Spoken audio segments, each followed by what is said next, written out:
अस्सलाम वालेकुम viewer, welcome to बानूस kitchen. आज जो मैं रेसिपी आपके लिए लाई हूँ वो है कराची का मशहूर हैदराबादी बीफ पुलाव। चलते हैं अपनी रेसिपी की तरफ ताकि आपको ज़्यादा इंतज़ार ना करना पड़े। बिस्मिल्लाहिर्रहमानिर्रहीम। 2 चमचे हमने कुटी हुई सौंफ के लिए हैं, 1 चमचा हमने काली मिर्च का लिया है, 4 से 5 हमने लौंगे लिए हैं, 4 6 से 8 12 हमने जो है वो ले लिए हैं, हरी इलायची ले लिए, 3 हमने छोटी बड़ी इलायची ले लिए हैं, 1 चमचा ज़ीरे का लिया है, 2 चमचे हमने कुटे हुए धनिए के लिए हैं, 2 हमने चमचे ये दो बादियान लिए हैं, 2 तेज़पात लिए हैं और दालचीनी हमने 3 ली हैं, जायफल 1 लिए और जावित्री की हमने 3 से 4 स्टिक लिए हैं। ये वो ख़ास मसाला है जो हमारी रेसिपी में चार चांद लगाएगा। हमने भगोना लिया है, इसके अंदर हमने कुकिंग ऑयल 1.5 कप डाल दिया है। आप चाहें तो इसके अंदर घी भी डाल सकते हैं, ये आपकी चॉइस पर है। देखें ऑयल गर्म हो गया था तो हमने इसके अंदर प्याज डाल दिए। हमने 3 प्याज ले ली हैं, इनको हमने अच्छे से फ्राई करना है। प्याज को अच्छे से बारीक करके काट लेना है और इसको थोड़ा सा इसमें अगर हम नमक डाल देंगे तो ये जब हम इसको निकालेंगे तो थोड़ी क्रिस्पी टाइप की हो जाएंगी, फ्रिज में रखने की ज़रूरत नहीं होगी। कराची का बेहतरीन पुलाव है ये और आप इसको खाएंगे, इसको बनाएंगे तो इंशाल्लाह आपको बहुत मज़ा आएगा।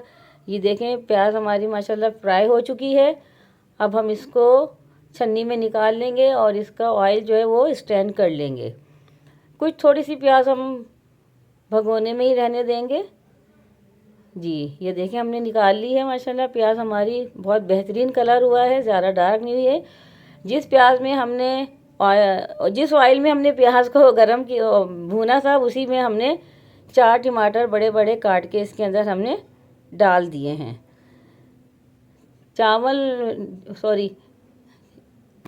टमाटर डालने के बाद हमने एक जो है लीमू के स्लाइस काट दिए हैं।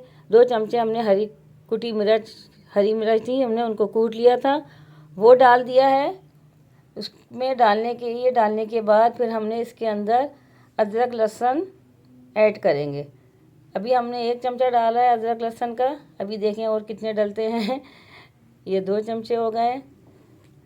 रेसिपी को आपने मेरी रेसिपी को फॉलो करते हुए पकाना है। ये 4 चमचे हमने अदरक लहसुन के डाल दिए हैं, थोड़ा सा भी और डाल दें तो मसला नहीं है, हमारे ज़रा ज़्यादा खाया जाता है अदरक लहसुन। अब हमने इसको अच्छे से भून लेना है। टमाटर हमारे इतने फ्राई हो जाएं कि एकदम सॉफ्ट हो जाएं ये ना। और हरी मिर्च को भी हमने दरदरा सा कूट लिया था। 1 स्लाइस हमने जो है वो लेमन डाल दिया था। इनको अच्छे से भून लेना है। भुनाई से ज़्यादा फ्लेवर आता है रेसिपी में। अब हम इसको ढक के पकाएंगे 10 से 5 मिनट के लिए। इसको ढकने के बाद अब हम इसको देखेंगे तो माशाल्लाह काफ़ी हद तक ये गल चुके हैं, सॉफ्ट हो गए हैं, लेकिन अभी थोड़े सख्त होते हैं तो कोई मसला नहीं है। इसको हमने चमचे से इस तरह मारकर, जैसे डंडे जैसे टीचर मारती हैं ऐसे मारकर इनको हमने ऐसे कर लेना है। ये देखें ये सॉफ्ट हो चुके हैं। ये मसाला हमारा अभी भुन रहा है, इस मसालों को हमने अच्छे से भूनना है। लोग दूर दूर से कराची का पुलाव खाने आते हैं। अब हमारी रेसिपी को फॉलो करेंगे तो इंशाल्लाह ताला दूर दूर से लोगों को आने के लिए ज़रूरत नहीं पड़ेगी। इस पोजीशन पर हमने जो हमारा बीफ था 1.5 किलो के करीब, इसको हमने बॉईल कर लिया था और हमने इसको मसाले के अंदर डाल दिया है। इसी स्टेज पर हमने ये 1 कप जो है हमने दही का ले लिया है, दही डाल देंगे। दही डालने के बाद हमने इसको मसाले के साथ अच्छे से भून लेना है, क्योंकि दही अपना पानी छोड़ता है। और हमने गोश्त को यखनी में 99% जो था हमने उसको गला लिया था, 1% हमने छोड़ दिया है ताकि वो गोश्त के साथ चावलों के साथ अच्छे से गल जाए। अगर उस पर चिकन होती है तो वो तो बिल्कुल ही अपना रेशा छोड़ देती है, लेकिन ये बीफ है और बीफ के जब भी आप पुलाव बनाएं तो हमेशा थोड़ा सा रिवाज वाला गोश्त लें, क्योंकि फिर उसमें ऑयल कम डाला जाता है, चिकना ज़्यादा होता है और वही ज़्यादा मज़ा देता है। गोश्त जो है आजकल वैसे भी बकरा ईद गुज़र के गई है तो लोगों के घरों में है गोश्त तो आप लोग पुलाव बनाएं रिवाज वाले का। हमने 2 से 3 पत्ते, जो 2 पत्ते लिए थे हमने इसके तेज़पात के, वो हमने काट के डाल दिए। ये वो मसाला है जो हमने शुरू में आपको दिखाया था, इसको हमने दरदरा सा ग्राइंड कर लिया था जी। यही मसाला जो है इस रेसिपी की जान है, ये समझ लें। इस मसाले से जो फ्लेवर आता है रेसिपी में, माशाल्लाह मैं बता नहीं सकती। अगर आप लोग पका कर खाएंगे तो यकीन करें आप लोग उंगलियां चाटते रह जाएंगे। अगर मैं भी पॉसिबल कि अगर आपके मेहमान भी होंगे ना, तो वो भी उंगलियां चाटते रह जाएंगे। और मोहल्ले वाले तो ये कहेंगे कि ये खुशबू कहाँ से आ रही है, किस घर से आ रही है ये खुशबू। क्योंकि कहा जाता है ना कि पुलाव की खुशबू तो अर्श तक जाती है। तो पुलाव हमारा ये देखें बहुत अच्छे से यहाँ पर गोश्त को हमने मिक्स कर लिया है सारे मसालों में। लेकिन अभी हम इसको थोड़ा सा गलने के लिए ढक देंगे। ढकने के बाद आप देखेंगे, ये देखें दही और सब कुछ माशाल्लाह अच्छे से भुन चुका है। हमारा ऑयल जो है वो सेपरेट हो गया, मतलब अलग हो गया है। ये देखें माशाल्लाह ज़बरदस्त। और खुशबू तो इतनी अच्छी उड़ रही है कि वाह वाह क्या कहने। ये देखें इस पुलाव की इतनी पॉपुलैरिटी है कि मैं क्या बताऊं आपको। अब इस स्टेज पर हमने 4 से 5 हमने कड़ी पत्ते की स्टिक ले ली थी। 6 से 7 हमने हरी मिर्चें ले ली हैं। हरी मिर्चें ले ली। अब इस टाइम हमने अपना सारा हरा मसाला डालना है। और थोड़ा और ये कुछ हमने इसमें अदरक डाली है कटी हुई, और आलू बुखारे डाले हैं, 6 से 7 आलू बुखारे हैं, हरी मिर्चें हैं, थोड़ा सा हमने हरा धनिया डालेंगे और थोड़ा हमने पुदीना डालना है। यहाँ हरा धनिया पुदीने की तादाद जो है ना, क्वांटिटी, वो आप बढ़ाइएगा नहीं, इसको इतनी रखिएगा जितनी हमारी रेसिपी में आप लोग देख रहे हैं। फॉलो करते जाइए हमारी रेसिपी को। हमारे चैनल से जुड़े रहिए, हमारी रेसिपी से जुड़े रहिए। आप हमसे जुड़े हुए हैं, हम आपसे जुड़े हुए हैं। यहाँ पर हम अच्छे से इन तमाम मसालों को मिक्स करके पकाएंगे, खूब भून लेंगे, ताकि इन सब मसालों का जो ग्रीन मसालों का जो एक अलग अरोमा है, वो एक अलग से खुशबू देता है।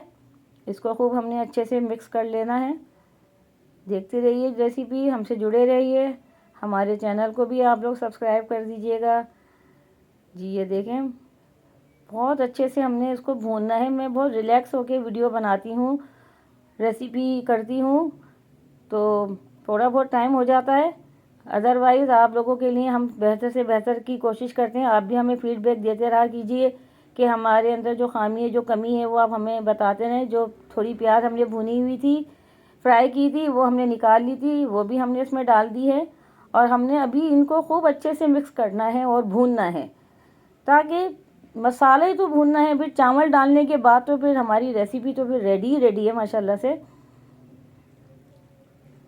हमारे नबी करीम सल्लल्लाहु अलैहि वसल्लम को भी गोश्त बेहद पसंद था, लेकिन आप सल्लल्लाहु अलैहि वसल्लम को अधगला गोश्त बहुत पसंद था। इस देखिए अभी हमने सब मिक्स करने के बाद हमने इसको 5 से 10 मिनट के लिए पकने के लिए छोड़ दिया है। अब हम खोल के देखेंगे। ये देखें माशाल्लाह हमने यखनी डाल दी थी। यखनी हमने आपको डालते हुए नहीं दिखा, इसके लिए माजरत। हमने यखनी डाल दी थी। अब इस स्टेज पर जो है ना, हम बनास्पति चावल लिए हैं। हमने बनास्पति चावल से पुलाव में जान आती है। बनास्पति चावल हमने धोकर अच्छे से इनको आधे घंटे के लिए भिगो दिया था।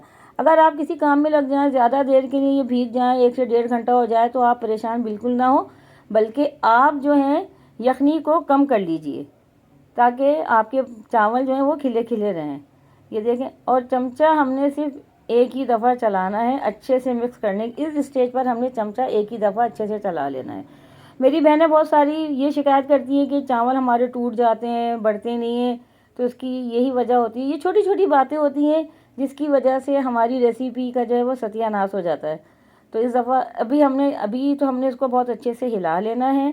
मिक्स कर लेंगे चावलों को सारे मसालों में बहुत अच्छे तरीके से। मिक्स करने के बाद अब हम इसको कवर करके पकने के लिए छोड़ देंगे, जब तक कि हमारे रेसिपी का चावलों का पानी खुश्क नहीं हो जाता। ये देखें माशाल्लाह चावलों का पानी बिल्कुल खुश्क हो चुका है माशाल्लाह माशाल्लाह। और बेहद हसीन खुशबू आ रही है कि बस आपको क्या बताया जाए। जब आप इसको ट्राई करेंगे तो फिर पता चलेगा। ये वो मसाला है जो हमने थोड़ा सा बचा लिया था। अब हम इसकी गार्निशिंग के लिए वो मसाला ऊपर से डाल रहे हैं, हैदराबादी बीफ पुलाव का ख़ास मसाला, वो हम इसमें डाल रहे हैं।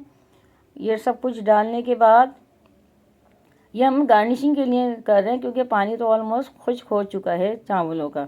हमने अभी धीमी आंच की हुई है और हमने 2 चमचे केवड़े के डाल दिए हैं इसके अंदर। अगर पुलाव में और कौरमे में ये एसेंस ना डालें तो अधूरा सा रहता है, ये बहुत ज़रूरी होता है। ये एसेंस, केवड़े का एसेंस ज़रूर डालिए। 2 चमचे हमने इसमें एसेंस के डाल दिए हैं केवड़े के। और हमने ये जर्दी कलर ले लिया है। कलर आपने बिल्कुल थोड़ा सा डालना है, हम कलर इस तरह डाल रहे हैं। आप चाहें तो इसको पानी में जैसे घोल कर डाल सकते हैं। कलर इतना नहीं डालिएगा वरना ये पुलाव है, ये बिरयानी की शक्ल इख्तियार कर जाएगा। कलर हमने बिल्कुल नॉर्मल से ही डालना है, ज़्यादा कलर हमने नहीं डालना है। ये डालने के बाद इसमें हमने हरा धनिया, हरी मिर्चें और पुदीना, ये सब चीज़ें हम इसके अंदर डाल देंगे गार्निशिंग के लिए। फ्राई प्याज, ये कराची का बहुत फेमस बीफ पुलाव है, जिसको खाने के लिए लोग ना जाने कहाँ कहाँ से आते हैं। ये रात 3 बजे तक, सुबह तक चलता है ये पुलाव। अब इस स्टेज पर हमने इसको दम करके पकाना है। 10 से 12 मिनट के लिए हमने इसको दम पर रख दिया है। अब हम खोल कर देखेंगे तो ये देखें, माशाल्लाह माशाल्लाह कितनी प्यारी खुशबू आ रही है माशाल्लाह। और हमारे चावल देखें कितने खिले हुए हैं और बेहतरीन खुशबू आ रही है। इस रेसिपी को आप ज़रूर फॉलो कीजिएगा, लाइक कीजिएगा और मुझे बताइएगा आपने किस शहर से देखा है। मुझे फॉलो करें और मेरे चैनल को सब्सक्राइब करें, मेरे चैनल को, मेरी वीडियोस को लाइक करें। हम आप सबको आप अपनी दुआ में बहुत याद करते हैं। हमें आपकी सपोर्ट की बेहद ज़रूरत है। वैसे तो अल्लाह ताला सबका बहुत बड़ा सपोर्टर है। इंशाअल्लाह ताला आप हमारी रेसिपी को ट्राई कीजिएगा, मुझे बताइएगा और ज़रूर ट्राई कीजिएगा। देखिएगा कि कितने मज़ेदार ये रेसिपी है। और मुझे और बानों को अपनी दुआओं में याद रखा कीजिए। मैं भी आपको अपनी दुआ में याद रखती हूँ। रेसिपी को ट्राई कीजिएगा। अल्लाह हाफिज़।